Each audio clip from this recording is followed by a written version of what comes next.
علی بھائی، آج کا آخری سوال ہے۔ میں نے ایک سرکاری ادارے میں ملازمت کے دوران رشوت اور دیگر ذرائع سے خوب حرام کا مال کھایا ہے، لیکن اب مجھے اپنے گناہوں پر سخت شرمندگی ہے اور توبہ کر کے نئی زندگی کا آغاز کرنا چاہتا ہوں۔ لیکن مسئلہ یہ ہے کہ حرام مال کھانے کے گناہ کبیرہ سے توبہ کا طریقہ کیا ہوگا؟ دیکھیں یہ بہت بڑی آزمائش ہے میرے لیے بھی اس سوال کو ایڈریس کرنا۔ اس کی وجہ یہ ہے کہ لوگ پوری زندگی 900 چوہے کھاتے رہتے ہیں، اینڈ پہ حج پہ چلے جاتے ہیں اور وہ کہتے ہیں وہ 900 چوہے کیسے معاف ہوں گے۔ جہاں تک حقوق اللہ کا تعلق ہے وہ تو ایک جملے سے معاف ہو جائے گا کہ اللہ تعالیٰ کی طرف آپ رجوع لائیں شرمندگی کے ساتھ اور آئندہ گناہ نہ کرنے کا پکا عہد کرنا۔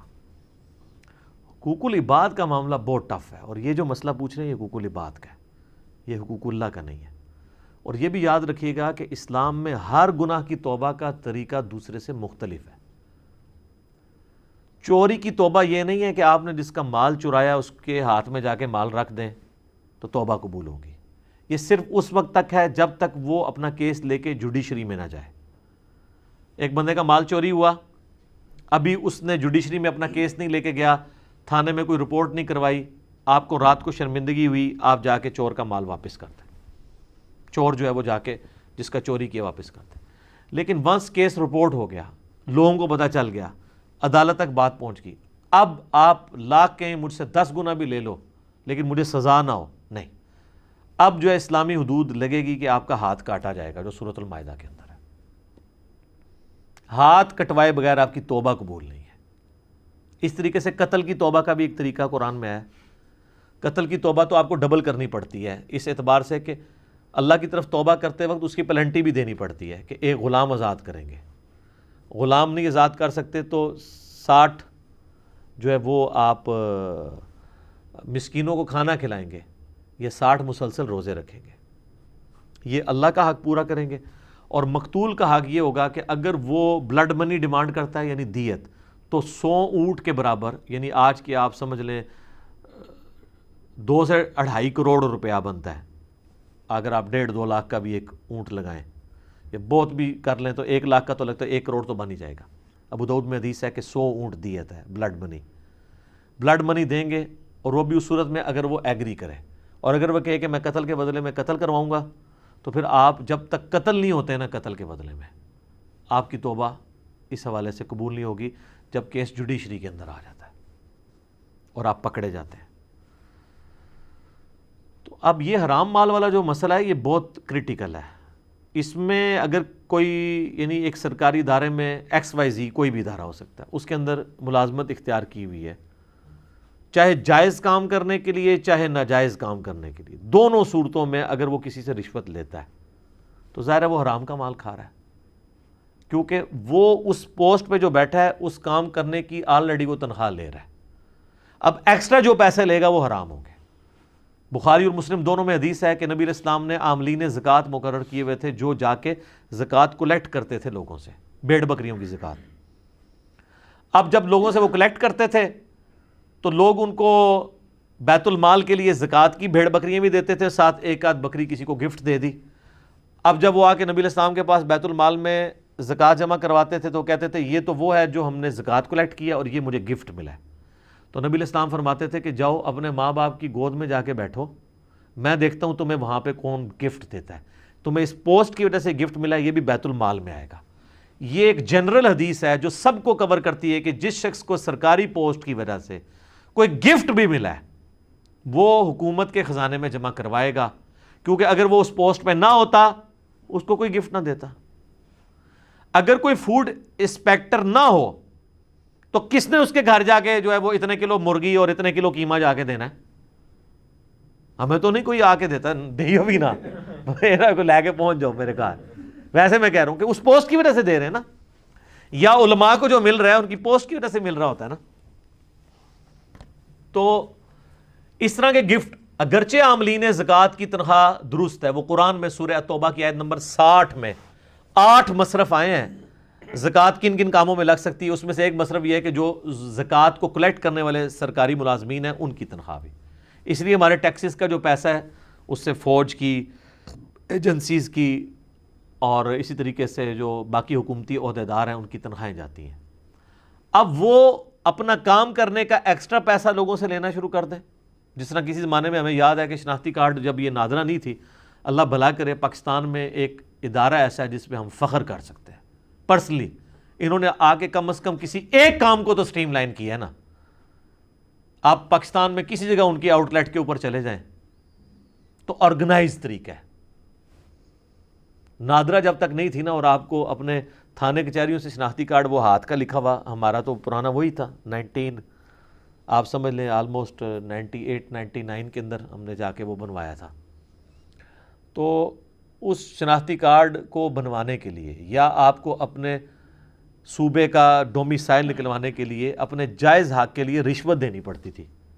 چیز آپ کی ہے, آپ پیسے دے کے نکلوائیں گے. یہ پاکستانی شہری کا حق ہے کہ اس کو شناختی کارڈ دیا جائے جس کا آلریڈی بے فارم آپ کے پاس موجود ہے کہ یہاں پہ پیدا ہوا ہے فلاں سن کو, اس کے ماں باپ یہاں کے شہری ہیں. یہ حکومت کا کام ہے کہ اس کو شناختی کارڈ دے. اس کے لیے آپ کو, اور وہ اگر نہ ہو تو آپ کو کالجز کے اندر ایڈمیشن نہیں ملتا. اب تو خیر بینک میں اکاؤنٹ بھی نہیں کھلتا اگر آپ کے پاس شناختی کارڈ نہ ہو, تو رشوت دینی پڑتی تھی. اب تو چلے فیس دے کے کام ہو جاتا ہے اپنے جائز کاموں کے لیے. تو اب جو لوگ وہاں پہ بیٹھ کے رشوت کھا رہے ہیں وہ تو بیٹھے اس لیے کہ لوگوں کے ڈومیسائل بنائیں یا اس زمانے میں شناختی کارڈ بنائیں. وہ رشوت کس چیز کی لے رہے ہیں؟ اگرچہ وہ جائز کام کے اوپر پیسے لے رہے ہیں لیکن ان کا پیسے لینا حرام ہے.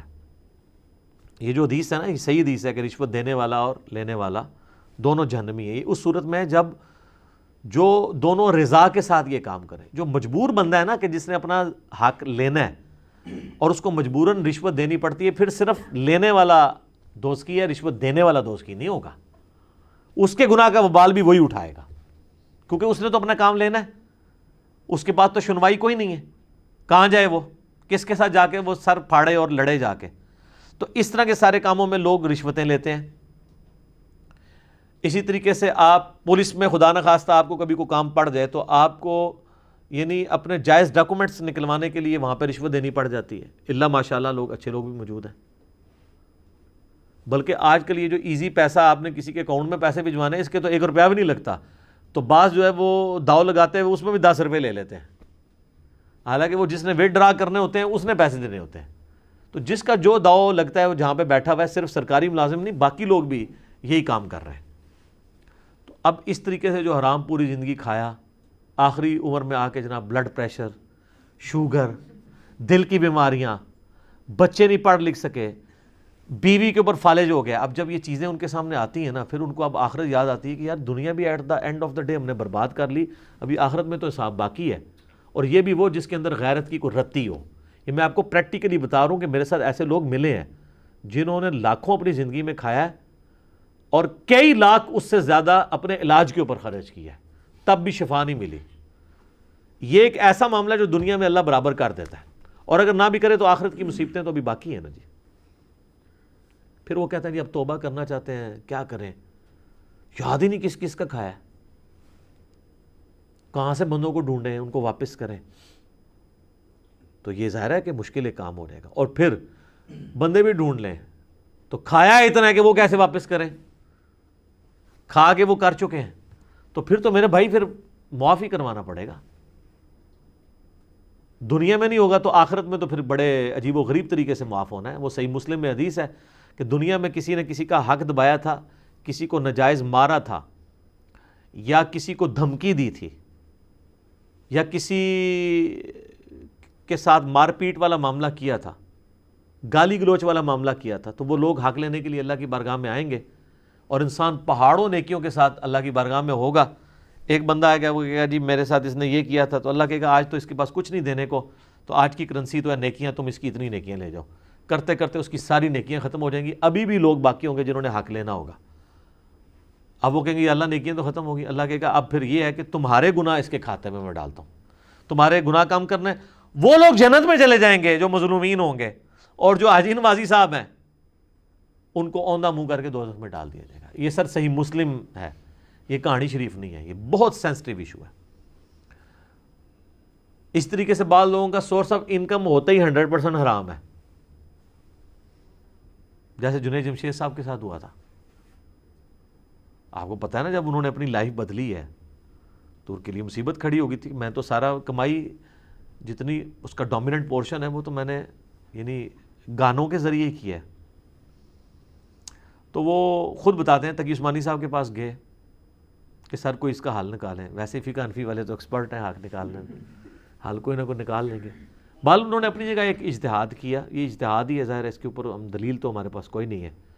اپنے اینڈ پہ جو انہوں نے کوشش کی تو انہوں نے کہا کہ ٹھیک ہے تم اپنے, ظاہر ہے تمہارے پاس تو اب یہی مال ہے نا جس سے تم آگے کام کر سکتے ہو, تو اسی حرام کے مال سے کوئی کاروبار کرو, اور جب اس سے کاروبار سے جو تمہیں نفع حاصل ہو اس نفع کو سائڈ پہ رکھتے جاؤ, جوڑتے جاؤ, اور جب وہ راس المال کے برابر ہو جائے جو تم نے اکویٹی جہاں پہ انویسٹ کر کے جو یعنی مثلا 1 کروڑ روپے کی انویسٹمنٹ کی تھی تو وہ منافع جب 1 کروڑ ہو جائے نا تو وہ 1 کروڑ روپیہ تم اللہ کی راہ میں صدقہ کر دو اور پھر تمہارا مال پاک ہو گیا. لیکن سٹارٹ تو اس سے لیا ہوا تھا نا. یہ اتنا خطرناک مسئلہ ہے, میرے پاس خیر اس کا کوئی سلوشن اس کے سوا ہے بھی نہیں, لیکن اس سے اگر کوئی یہ پلی لینا شروع کر دے کہ وہ سمگلنگ کر کے یہ کسی اور طریقے سے, کہتے ہیں نا پہلا کروڑ بنوانا ہی مشکل ہوتا ہے, اگلے کروڑ تے آ جاندے ہیں. دیکھنے آپ کے یہاں پہ کئی ارب پتی لوگ ہیں, ان کو وہ لوگ اگر اپنی بایوگرافی آپ کو سناتے ہیں تو وہ کہتے ہیں کہ ہمیں تو اپنے ماں کی دوائی کے لیے بھی ہمارے پاس پیسے نہیں تھے. آج وہ جناب خربوں کے مالک ہیں. تو ظاہر ہے کہیں پہ انہوں نے جو ہے نا وہ نو بال کرائی ہے نا ٹھیک ہے نا, وہ پہلا کروڑ تو بنایا ہے نا. یہ سب جناب میرا علا وجہ بصیرت یہ دعویٰ ہے کہ دنیا میں آپ کو جتنے کھرب پتی لوگ نظر آ رہے ہیں نا یہ حلال کے طریقے سے اوپر نہیں پہنچے. اب اگرچہ وہ 100% حلال کے اوپر ہوں, کہیں نہ کہیں انہوں نے بیچ میں ڈنڈی ماری ہے, کیونکہ حلال کی آؤٹ پٹ یہ کبھی بھی نہیں ہوتی کہ انسان اس لیول کے اوپر چلا جائے. چاہے انہوں نے اپنے فائلوں کو ٹائر لگائے ہوئے ہوں, وہ اس کو غلط سمجھ نہیں رہا ہوگا, لیکن کہیں نہ کہیں اس نے اپنے معاملات کیے ہوں گے. چاہے دھونس کے اوپر کسی سے کوئی چیز ہتھیائی ہو, یا کسی دوسرے کو نیچا کرنے کے لیے اس کے خلاف پراپوگنڈا کر کے اپنی پروڈکٹ لانچ کی ہو. آپ کوئی بندہ لے آئیں اور وہ کہے کہ میں نے کچھ بھی نہیں کیا اور میں ارب پتی بن گیا ہوں, نہیں, کہیں نہ کہیں اس نے ڈنڈی ضرور ماری ہوئی ہوتی ہے. اور پھر جب آپ یہ بات کریں کہیں گے نہیں جی اللہ چاہے تو حلال میں برکت نہیں دے سکتا. جناب حلال کو دنیا سے ہونی آیا ہے. حلال میں تو پھر یہ نہیں ہے کہ آپ جناب حلال کمائیں گے اور زکوٰۃ نہیں دیں گے. جس کے پاس 1 ارب روپیہ سر, اس کی زکوٰۃ جو ہے نا وہ 2.5 کروڑ روپیہ بنتی ہے سال کی. جی 1 لاکھ پہ 2.5 روپیہ دیتے ہوئے تو دل باہر نہیں آتا, لیکن 1 ارب والے کے لیے 2.5 کروڑ نکالتے ہوئے دل باہر آ جاتا ہے, ایسے تک پہنچ جاتا ہے, کیونکہ وہ بہت بڑی رقم ہے. اس کو نظر آئے گا 2.5 سال کٹی, 2.5 اگلے سال کٹی, تھلے ہی آئے گا سارا کچھ. حالانکہ اس کو یہ نظر نہیں آ رہا کہ اس انویسٹمنٹ سے میں نے کتنا کمایا ہے. تو زکوٰۃ تو دینی ہوتا ہے, صرف زکوٰۃ کی بات ہو رہی ہے جو اس نے دینی ہی دینی ہے. کتنے امیر فیکٹریوں کے آنرز ہیں, آپ ان سے کہیں جناب وہ زکوٰۃ کہتے ہیں جی اسی اللہ بھی سانو بے حسابہ دینا, اسی بغیر حساب دے دینے ہیں. جو لوگ آپ کو یہ کہہ رہے ہیں نا ہم بغیر حساب کے دے رہے ہیں, وہ اپنے آپ کو دھوکہ دے رہے ہیں. وہ حساب اس لیے نہیں کرتے کہ ان کی اگر زکوٰۃ 2.5 کروڑ بننی ہے نا تو وہ 2.5 لاکھ روپے دے رہے ہوتے ہیں. ان کو پتہ ہے حساب کیا تو پھنس جائیں گے, تو انہوں نے اپنے آپ کے نا جیسے کبوتر نے آنکھیں بند کر لی ہوتی ہیں کہ بلی غائب ہو جائے, وہ یہ کرنا چاہ رہے ہوتے ہیں, اس بٹر فیکٹ سے بھاگنا چاہ رہے ہوتے ہیں. اللہ نے تو کوئی کام بھی بغیر حساب و کتاب کے نہیں کیا ہوا. آپ کو یہ کہا ہوا ہے جتنا دل کرے نمازیں پڑھ لو, 5 نمازیں فرض کی ہیں. رمضان کے جس مہینے میں جو جاؤ جتنے روزے رکھ لو, نہیں 1 مہینہ ہے اس کے 1 روزے ہیں, ٹھیک ہے. نماز شروع ہوتی ہے کسی قاعدے قانون کے مطابق, ختم یہ تو نہیں جو مرضی پڑھ لو اس کے اندر, وہ ساری چیزیں تعلیم کی ہوئی ہیں نا. تو یہ بیسیکلی اپنے آپ کو دھوکہ دے رہے ہوتے ہیں, کیونکہ ان کو پتہ ہے کہ ہم نے جب کیلکولیشن کرنی ہے نا تو وہ پھر اور بھی کہتے ہیں یہ مقروض ہیں.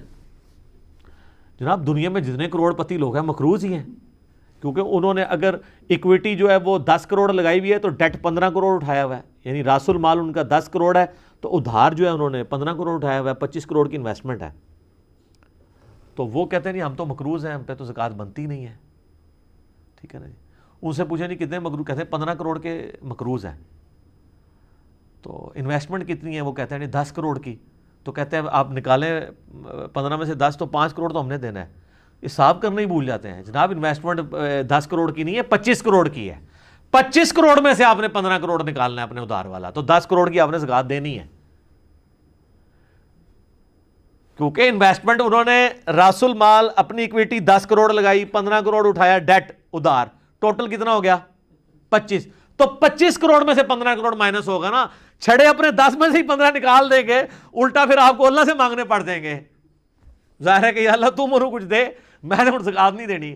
تو اتنے بولے بنے حساب کتاب کرنا بھی بھول جاتے ہیں. وہ 10 کروڑ کی تو آپ زکات دیں گے. آپ نے جو میڈیکل سٹور کے اندر اگر کروڑوں کی دوائی رکھی ہوئی ہے, کروڑوں کا کپڑا رکھا ہوا ہے, تو وہ جو کپڑا ہے نا, وہ کہتا ہے نہیں پیسہ تمہارے پاس ہے ہی نہیں, یہ کپڑا ہی پڑا ہوا ہے, تو کپڑا بیچ کے آپ کو پیسہ ملنا ہے نا. کئی عورتیں وہ کہتی ہیں نہیں ہمارے پاس سونا ہے, ہماری تو کمائی کوئی نہیں ہے. تو سر سونا توڑوا کے اس میں سے زکات دینی ہے نا آپ نے, 7.5 تولے سے زیادہ نہیں جوڑنا نا. جوڑنا ہے تو اس کے اوپر آپ نے, اللہ تعالیٰ نے جو آفیشیل آپ کے اوپر رکھا ہوا ہے زکات والا معاملہ, وہ آپ نے کرنا ہے. تو اس طریقے سے جو حرام مال والا مسئلہ ہے نا جی, بندے ڈھونڈیں, ان کو پیسے دیں, نہیں تو گوٹے گیٹے پکڑ کے ان کو معاف کرواؤ. اب ان کی مرضی ہے معاف کریں. اب پیسے ہیں, بندے ڈھونڈنا ناممکن ہے, ظاہر ہے مختلف پوسٹوں پہ رہے, تو آخری حال یہ ہے کہ آپ وہ رقم کیلکولیٹ کریں, اتنی رقم آپ اللہ کی راہ میں خیرات کریں, اس نیت کے ساتھ کہ اس خیرات کا ثواب ان لوگوں کو پہنچے کہ جن کا میں نے مال ہتیا ہے. اور ان بیچاروں نے ہو سکتا ہے اپنے زمانے میں خود اتنی خیرات نہ کرنی ہوتی, وہ قیامت والے دن جب دیکھیں گے کہ وہ خیرات کا مفت کا ثواب ان کے نامہ مال میں آ گیا, تو عین ممکن ہے وہ آپ سے راضی ہو جائیں کہ چلو یار اس نے ہمارے سے پیسہ لیا تھا تو ہماری طرف سے خرچ کیا, بلکہ وہ تو کہیں گے کہ اور ہی تھوڑا لے لیتا, آج تو کرنسی تھی نیکیاں تو ہمیں مل جائے. تو اللہ تعالیٰ اور اس کو سپورٹیو احادیث بھی ہیں کہ اللہ تعالیٰ پھر معافی والا معاملہ فرما دے گا. لیکن یہ بہرحال آپ کو حقوق العباد اسی طریقے سے معاف کر, یہ تو مال کی بات ہو رہی ہے, باقی جو زیادتیوں والا معاملہ ہے وہ تو جناب بہت سخت ہے. سورہ نساء میں ہے جو لوگ یتیموں کا مال ناحق کھا رہے ہیں وہ اپنے پیٹ میں دوزخ کی آگ بھر رہے ہیں, وہ تو جناب آپ کو معاف کروانی پڑے گی. ادروائز پھر یہ اگر نہ کوئی ملے تو پھر اس طریقے سے ایک آخری حل ہے. آپ کو کہتا نہیں میرے پاس مال بھی نہیں ہے, پھر جناب آپ رو پیٹ کے پوری زندگی گزاریں کہ اللہ تعالیٰ آپ پہ رحم کھائے کہ قیامت والے دن آپ کے جن کے اوپر آپ نے ظلم ڈھایا ہے ان لوگوں کو اللہ تعالیٰ خود سے اپنی طرف سے کچھ دے کے راضی کر دے تو کر دے. وہ تو رونا پیٹنا اب آپ اللہ کے سامنے ہی کریں, ہمارے پاس تو اس کا کوئی سلوشن نہیں ہے. یہ سلوشن تھا کہ آپ اللہ کی راہ میں خرچ کریں. لیکن اس میں اب میرے پچھلے دنوں ایک کلپ بھی آ چکا ہے, 40 سال پرانا قرضہ, گولڈ کی ڈی ویلیو کو بھی آپ کاؤنٹ کریں گے. ظاہر ہے تو آپ تو آج کی ڈیٹ میں وہ قرضہ اتار رہے ہیں نا. یہ تو نہیں ہے کہ آپ نے رشوت کھائی تھی آج سے 40 سال پہلے 1000 روپیہ, تو آج 1000 روپیہ آپ اتاریں گے, نہیں. وہ آپ کو گولڈ کے اعتبار سے کیلکولیٹ کرنا پڑے گا, کیونکہ اگر بارٹر سسٹم ہوتا تو پھر کیا ہونا تھا کہ اگر آپ نے سال پہلے کسی کی 40 کلو گندم ہتھیائی تھی تو آج 40 کلو ہی دینی تھی نا. یہ تو نہیں ہونا تھا کہ آج 1 کلو دینی تھی. آج اتنے روپے میں جو ہے وہ 1 کلو گندم آئے گی جو آج سے 40 سال پہلے 40 کلو آتی تھی. تو اگر 40 کلو گندم ہتھیائی بھی تھی تو آج 40 کلو ہی دیں گے نا, بارٹر سسٹم کے اندر اشیاء کے بدلے اشیاء. اس طریقے سے منی جو کہ ڈی ویلیو ہوتی ہے تو وہ آپ کو گولڈ کے فارم میں کیلکولیٹ کرنا ہوگا کہ اس وقت, اور لوگوں کو پتہ ہوتا ہے, آپ جتنے بھی لوگ ہیں ان سے ذرا پوچھیں کہ جناب ہم جب چھوٹے سے تھے اس وقت جو ہے وہ تنخواہ اتنی تھی تو سائیکل جو ہے وہ 250 روپے کی آتی تھی, اور یہ اتنا ہوتا تھا, یہ اتنا ہوتا تھا. جب یہ 1 روپے کا نان ہوتا تھا تو ہونڈا جو 70 ہے وہ 10,000 روپے کا ملتا تھا. تو ریشو پروپورشن نکالنا کوئی مشکل نہیں ہے. اور آج کل تو گوگل حافظہ اللہ میں آپ لکھیں اور وہ آپ کو بتا دے گا. آپ 50 سال پرانا بھی ریٹ نکالیں نا گولڈ کا, وہ آپ کو اس طرح بتائے گا. آپ لکھیں ڈالر اور روپے کی جو قدر کا فرق ہے 1947 سے ابھی تک کا آپ کو دے دے گا کہ اس وقت جناب ڈالر اتنے کا تھا, 4 روپے کا ڈالر تھا, جو آج ڈالر 163 روپے کا ہو چکا ہے. 1960 میں کسی کے پیسے کھائیں تو ڈالر کے ساتھ ریشو, اور ڈالر تک آپ پہنچ گئے تو آپ گولڈ تک پہنچ گئے. وہ آپ میرا کلپ دیکھ لیں, یہ پوری بینکنگ کی سازش جو ہوئی ہے, ڈالر انہوں نے لانچ کر دیا, گولڈ آپ کا ہتھیار کے اپنے پاس رکھا ہوا ہے انہوں نے, تاکہ جس وقت چاہیں آپ کی گھیچی مروڑ دیں. دنیا کی اکانومی ان کے پاس ہے. تو اس طرح کے گناہوں سے پھر توبہ کا طریقہ یہی ہوگا, اور تو کوئی آپ کے پاس حل نہیں ہے. بہرحال اللہ کا شکر ہے کسی کو موت سے پہلے یہ خیال آ جائے کہ اس نے توبہ بھی کرنی ہے, یہ بھی اللہ کی رحمت ہی ہے. ورنہ پوری زندگی کسی کو خیال ہی نہیں آتا کہ اس نے توبہ کرنی بھی ہے, اور اسی طریقے سے آخرت کی زندگی میں انسان پہنچ جاتا ہے.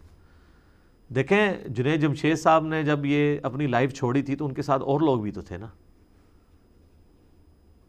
اور آج کی ڈیٹ میں تو ہم کہہ سکتے ہیں کہ جنید جمشید صاحب فوت بھی ہو چکے ہیں. انہوں نے دیکھ بھی لیا ہے کہ ایک وہ بندہ جس کے پاس سب کچھ ٹھیک تھا, دین کا کام بھی کر رہا تھا, اسے فوت نہیں ہونا چاہیے تھا, لیکن اللہ کے فیصلے تو اپنے ہیں. فوت ہو گیا نا.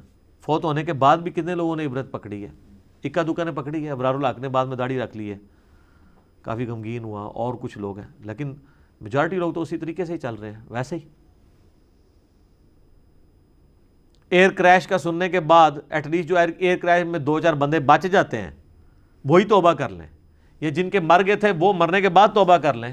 ان کے پچھلے جو ہیں کہ یار یہ تو اسی طریقے سے تھا, توبہ کیا کر رہے ہیں. وہ 5 کروڑ روپیہ نکلا ہے, یہ جو فلائٹ گری تھی رمضان کے اندر, کتنے دعوے دار مسلمان پیدا ہو گئے ہیں. اندازہ کریں اتنا بڑا حادثہ کسی نے دیکھا ہوا ہے اور 4-5 دعوے دار پیدا ہو گئے کہ ہمارے پیسے ہیں. اس کا مطلب ہے کوئی فرق. تو لہٰذا میں نے جو جملہ بولا تھا نا کہ ایئر کریش میں جو لوگ جاتے ہیں وہ وہاں مرے ہوئے لوگوں کو پانی پلانے نہیں جاتے ہیں, ان کو بھی پتہ ہے کہ وہاں پہ ہڈیاں بھی نہیں ملنی ہیں, وہ جا کے ان کے زیورات اور پیسے لوٹنے کے لیے جاتے ہیں. جی ہاں اسلامی بھائی, مسلمان بھائی, تو ریالٹی ہے یہ. اگر کوئی کہتا ہے نہیں جی اس سے ہمارے ایک ملک و قوم کے امیج کو نقصان پہنچ رہا ہے, تو یہ سرخی پاؤڈر آپ خود لگاتے رہیں, پوری قوم کو, پوری دنیا کو پتہ ہے کہ ہم کیا ہیں. باقی جی اللہ تعالیٰ ہمیں حرام مال سے بچائے, حلال کے اوپر قناعت نصیب کرے, اس کی برکتیں عطا فرمائے. اور اگر کسی نے اپنی زندگی میں ایسا کیا ہے تو وہ اب رجوع اللہ لے کے آئے, اور جن لوگوں کا حق غصب کیا ہے ان سے معافی کروائے اور ان کو مال دے. خالی کھلی معافی کروانے سے نہیں ہے, مال دے. اس طرح لوگ پوچھ رہے ہوتے ہیں کہ جی ہمارے والد صاحب ہماری بہنوں کو جداد میں نہیں دے کے گئے ہیں تو ہم دیں. بالکل دیں آپ, تاکہ آپ کے باپ کو دوزخ کی آگ سے بچا لیا جائے. یہ نہ کہیں کہ وہ تو اپنے اعمال خود بھگتیں گے, تو یہ مال جو آپ لے کے تو اس کے اوپر عیاشی کر رہے ہیں, اس باپ کے مال پہ آپ عیاشی کرنے کے لیے تو تیار ہیں, اور اس باپ کو دوزخ کی آگ سے بچانے کے لیے تیار نہیں ہیں. اس مال کے ذریعے جو آپ نے نہیں تھا کمایا, آپ کو وراثت میں ملے اپنے باپ کی وجہ سے, اس باپ کو چند پیسے اس میں سے دے کے اس کو آگ سے بچانے کے لیے تیار نہیں ہے. یا آپ نے تو نہیں مال کمایا, اس مال میں سے اپنی بہنوں کو دینے کے لیے تیار نہیں ہے. سوچنے کی ضرورت ہے. ٹھیک ہو گیا جی. اللہ تعالیٰ سے دعا ہے جو حق بات میں نے کہی اللہ تعالیٰ ہمارے دلوں میں راسخ فرمائے. اگر جس بات میں میرے منہ سے کوئی غلط بات نکل گئی تو اللہ تعالیٰ ہمارے دلوں سے معاف کر دے, ہمیں معاف بھی فرما دے. ہمیں کتاب و سنت کی تعلیمات پر عمل کر کے دوسرے بھائیوں تک پہنچانے کی توفیق عطا فرمائے. سبحانک اللہم و بحمدک, اشہد ان لا الہ الا انت, استغفرک و اتوب الیک, وما علینا الا البلاغ المبین. جزاکم اللہ خیرا.